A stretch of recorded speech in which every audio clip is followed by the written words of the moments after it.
Бүгүнкү күнү абдан дүйнө жүзү боюнча бул адамзаттын башына келген бир апаат болуп турат. Бул апаатка каршы күрөшүүдө бул вирус расасын дагы тандабайт экен, улутун да тандабайт. Бул дүйнө жүзүн бүгүнкү күнү мына акыркы маалыматтар боюнча 80 мамлекетти бул вирус каптагандыгы биз күн сайын маалыматтардан окуп атабыз.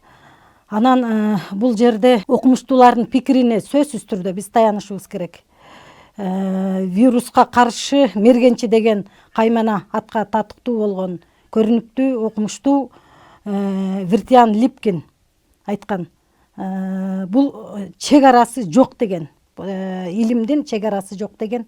Ошон үчүн биз бул бүгүнкү күнү дүйнөлүк коомчулукта, анын ичинде ВОЗ деп коебуз, бүткүл дүйнөлүк саламаттыкты сактоо уюму болуп көрбөгөндөй ушундай бир биримдикте, ынтымакта бир мындай адекваттуу, абдан катаал, абдан принципиалдуу бир катуу күрөш башталды. Мына ошонун ичинде бир канча мамлекеттер, өнүккөн мамлекеттер, 80 мамлекет деп атабыз го, бүгүнкү күнү жалпы жолунан акыркы бүгүнкү 5 мартка карата маалымат боюнча 95 000 дүйнөдө адам ошол оорууну жуктуруп алды. Ошонун ичинде 3 000ден ашуун эле мына Кытай жарандары каза болуп атат. Биздин кошуна мамлекеттерди эле алып көрөлү. Кошуна мамлекеттердин ичинен эле бүгүн мына Россия мамлекети кечээ күнү чукул экстренный жыйын өткөрүп, президенти Путин абдан катуу тапшырмалар берилди. Элге маалыматты так, айкын, реалдуу картинаны жеткирип тургула. Эч кандай паника, анан фейк маалыматтарга ишенбей, элди паникага түшүрбөгүлө деп өкмөткө катуу тапшырманы берди. Көпчүлүк ошол дүйнө жүзүндөгү мамлекеттерде бүгүнкү күнү ошол мектептер жабылып, окуу жайлар жабылып, бул мындайча айтканда эл аралык стандартка таандык болгон бүтүндөй жоого ылайык эрежелер сакталуу иши катуу жүрүп атат. Мисалы, ошол акыркы маалыматтарды алып караганыбызда дүйнө жүзүндөгү иш-чара ооруган эң өнүккөн мамлекеттердин бири Японияда дагы бүгүнкү күнү аларда да болуп көрбөгөндөй катуу мамиле башталды. Бул вируска каршы мектептер жабылды. Анан жанагы санитардык эпидемиологиялык иш-чаралардын баары жоого ылайык кетип атат. Бул бүткүл дүйнөлүк саламаттыкты сактоо уюму дүйнө жүзү боюнча кандай иш-чаралар болуп атат, кандай статистикалык маалыматтар болуп атат, бизге мына маалыматты дүйнө жүзү боюнча берип атат. Мына азыр Google'да ачып туруп эле коронавирус деп жаза турган болсоң, ошол ВОЗдун маалыматтары чыгып атат. Ошол жерде дагы Google'да мындай коңгуроо кагып атат. Бул этият болгула деген коңгуроолорда. Ошол статистика алып караганыбызда дагы бул абдан кооптуу болуп турганы статистикалык маалыматтардан көрүнүп атат.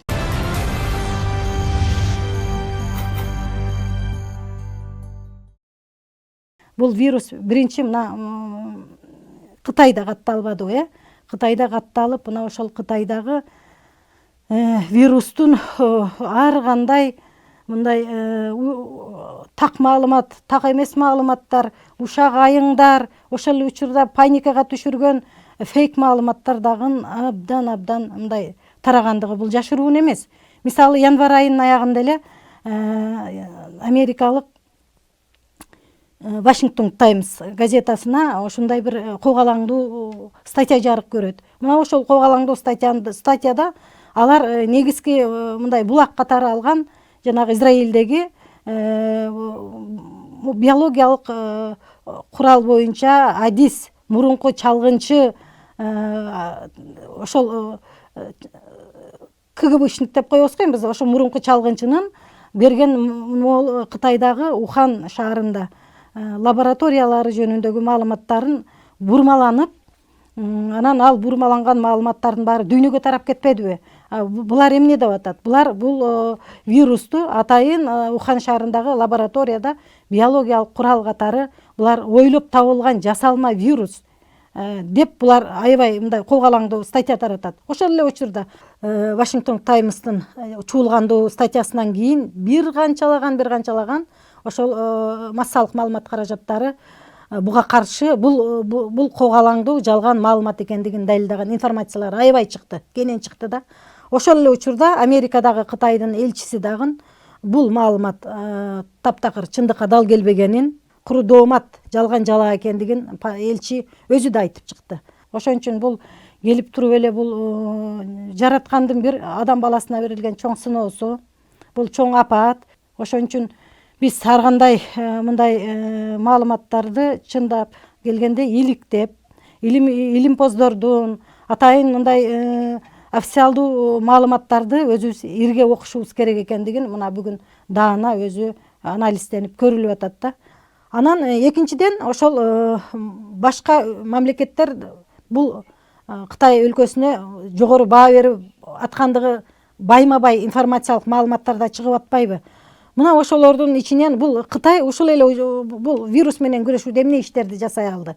Булар эң алгач эле 10 күндүн ичинде дүйнөдөгү эң чоң оорукананы 10 күндүн ичинде бул бүгүнкү күндөгү эң заманбап медициналык техника менен камсыз болгон. Ошонун ичинде бул Кытай мамлекети булар бир өзүнүн мөмөсүн жемишин берди десем болот, илимге, анан билимге өтө базым жасап, өзүнүн бүт финансысын билимге салган өлкө экендигин көрсөтө алды. Ал жерде буларда мындай профессионал адистер жетиштүү экендиги менен. Ошол эле учурда булар өзүнүн ошол вирус менен күрөшүүдөгү жаңы баягы ыкмаларын, тажрыйбаларын кантип күрөшүү керек, кандай кандай алдын алуу керек, ооруган учурда эмне кылуу керек, андан жыйынтыктар кандай болду, ошону ачыктан ачык дүйнөлүк медициналык коомчулукка, медицина тармагындагы коомчулукка, бүткүл дүйнөлүк саламаттык сактоо уюмуна маалыматтарды так ачык бөлүшүп тургандыгы менен дагы булар абдан мындай алдыңкы иштерди жасай алды. Ошол эле учурда булар дагы профилактикалык бүгүнкү күнү эми абалы кандай? Бүгүнкү күндөгү абалы биз окуп аткан маалыматтарга караганда дагы булар мына жанагы Кытайдагы жана смартфон чыгарган чоң компания 40 000 тиги сотрудниги, тиги жумушчу күчү бар. Ошол чоң компания Huawei деген компания булар мындай абдан эмеге алдырып эле, паникага түшүп эле, үйлөрүндө камалып эле эч нерсе жазай албай отуруп калган жок. Булар ишин дароо баштады. Дароо баштап бул эмне кылды булар? Жанагы жумушчулары жумушка келген учурда машинесин жана парковка машине токтоочу жайга токтотор замат ошол жерде дезинфекциялык иш-чаранын бардыгы заматта жасалып, анан жумуш ордуна барып отуруп, жумушун жасап калган ушундай бир эме ыкмага өтүштү да. Бул методиканы анан башка компаниялар колдонду. Ошонун өзүндөй кылып колдонуп, жана биз тиги видеолордон да көрүп атпайбызбы? Машинесинен отурган учурда эле бүт температурасын өлчөө, тиги вируска каршы бар анализдерди алуу ошол ордунда, парковкада турган жеринде эле. Мына ошол азыр бүгүнкү күнү буларда кадимкидей ошол мындай мамлекеттеги экономика, мамлекеттеги иш, жумуш деген токтобостон улантып аткандагы бул башка өлкөлөр үчүн мындай үлгү боло турган жагын көрсөтө алышты да.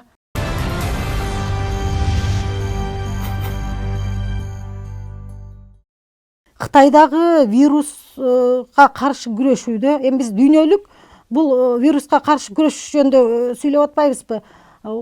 Кытайды дүйнө жүзү кандай баа берди?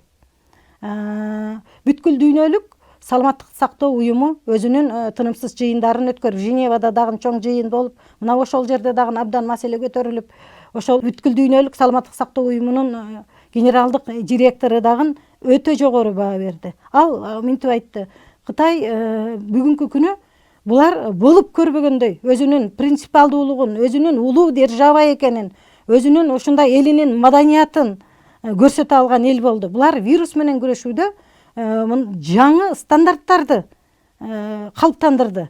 Күрөшүү үчүн да профилактикалык иштерди дагы, оорунун, вирустун өзү менен күрөшүүдө дагы жаңы стандарттык ыкмаларды калыптандырды деген жогору баасын берди.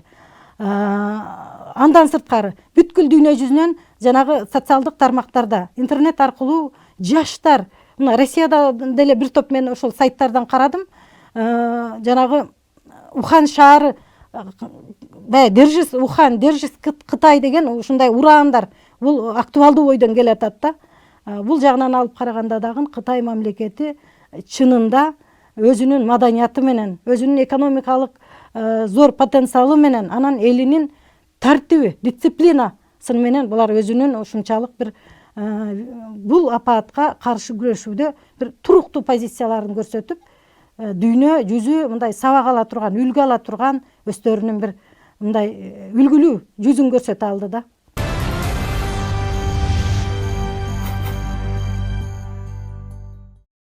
Бүгүнкү күнү биздин мамлекет дагы, Кыргызстан дагы өзүбүздүн Кыргызстандагы адистер, кесипкөй адистер, эпидемиологдор, вирусологдор, анан жана бизде санитардык эпидемиологиялык департаментибиз бар. Департаменттин лабораториялык борборлору, лабораториялык сыноо борбору деп аталат. Ошол лабораториялык сыноо борбору департаментке карайт. Мына ушулар дагы бизде ишти абдан күчтөндүрүш керек. Менин оюмча бул абдан бул бүгүнкү күнү мамлекетибизде улутту сактап калуу, мамлекеттеги коопсуздуктун алдын алуу ишинде биздин мамлекетке дагы ошол бүткүл дүйнөлүк саламаттыкты сактоо уюму тесттик системаларды, мындай методикалык жардамдарды берип аткандыгын биз массалык маалыматта каражаттарынан окуп атабыз. Мына жакында эле ошол ВОЗдун эксперттери келип, биздин лабораторияда иштеген адистерибизге булар ошол ишти кандай өткөрүп атат, тесттик системаны менен анализдерди кантип анализдерди жүргүзүп атат, сапаты кандай, анализ жүргүзүүнүн сапаты кандай, ошол боюнча келип булар мындай тажрыйба алмашуу, анан иштин сапатын текшерүү жагында да көмөк көрсөтүп аткандыгы бул албетте жакшы нерсе. Анан мектептерде, жогорку окуу жайларында, анан эл көп чогулган жерлерде бул профилактикалык иштер бул анчейин болбой аткандыгын да биз айта кетишибиз керек албетте. Мына 2-3 күн мурда эле ошол Бишкек шаарын эле алып көрөлү. Бишкек шаарындагы ошол эл көп топтолгон жерлерге барып, мен өз алдымча байкоо эксперт катары байкоо жүргүзүп көрдүм. Чынында бизде мындай алдын алуу маскаларды кийип, же болбосо мындай бири-бири менен учурашууда эрежелерди сактоо деген нерсени байкабадым. Бул да келип туруп бизде бүгүн бир аз кайдыгерлик, анан бийлик тарабынан дагы, өкмөт тарабынан дагы, анын ичинде жанагы айтып өткөн департаменттин дагы жумушу, булар көзгө сайгандай массалык маалымат каражаттарында көрүнүп туруш керек болчу. Тынымсыз массалык маалымат каражаттарынан баягы жарнамалык уктуруулар, эрежелер, кандай күрөш, кандай алдын алууда эмне кылуу керек, ошолордун баарысы байма-бай профилактикалык иштер аз жүргүзүлүп атат. Өтө аз, өтө мындай солгун жүрүп атат да.